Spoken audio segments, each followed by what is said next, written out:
You can't learn anything when you're shivering. When I was 5 years old, I witnessed an incident that convinced me that you can't learn anything when you're shivering. At that time my family was living near Copenhagen, Denmark. My brother Ian, just 2 years older than I, was a skinny 7-year-old taking small group swimming lessons off a pier in the North Sea, at a beach near our house. My mom would drive my brother and me over to the pier. While my brother was learning to swim, Mom and I stayed bundled up with winter jackets in a heated car. All these years later I can still visualize my brother returning to the car, shivering uncontrollably, with teeth chattering. My mom would charitably hand him a cup of hot cocoa to help him regain his body heat. I was aghast at each and every swimming lesson. I didn't have the words to say so, but I yearned to tell my mother that my brother was not learning to swim. He was learning to avoid dying of hypothermia. You can't learn anything when you're shivering. That's one of the fundamental laws of the universe. After my brother's teeth stopped chattering, my mother would turn around to face me in the back seat of the car. She would ask with a sly smile, "Phil, would you like to take swimming lessons?"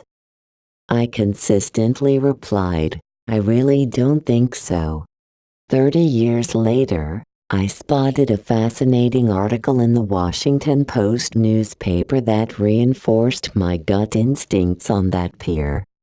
A woman in a Washington, D.C. suburb was having very good results teaching young children how to swim. Her teaching philosophy was to use a very well-heated indoor swimming pool with air that was heated even warmer than the water. As I recall, the water temperature in her swimming pool was about 92 degrees Fahrenheit and the air temperature was about 96 degrees Fahrenheit. The article quoted her saying, "Children can't learn anything when they're shivering. When your child comes to my swimming class, they will never shiver." Bingo! Those are the exact words I wanted to tell my mom when I was 5 years old. I didn't have the words to say so, but I knew instinctively that my brother was encountering the very worst possible setting for learning to swim. To this day, I can remember the color of my brother's lips when he ran back shivering to the heated car at the end of his swim lesson. His lips were blue. I knew that wasn't right.